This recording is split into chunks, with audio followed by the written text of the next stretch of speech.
Share ko lang sa inyo mga boss, nakakuha tayo dito ng perfect balance. Stock na sigunyal to. Pinalitan natin ng pin bearing kasi sira na siya. Sobrang ingay kasi nito kapag umaandar. Kaya naisipan ko na palitan na lang yung pin bearing.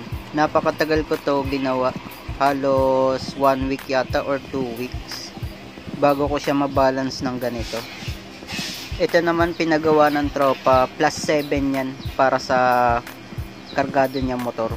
Kasi nakita niya na nakapag-balance ako ng sarili kong sigunyal. Dito kung makikita nyo naman may konti lang siya na galaw. Sobrang minimal na yan mga boss. Kino-compare ko kasi yung gawa ko sa mga gawa ng iba.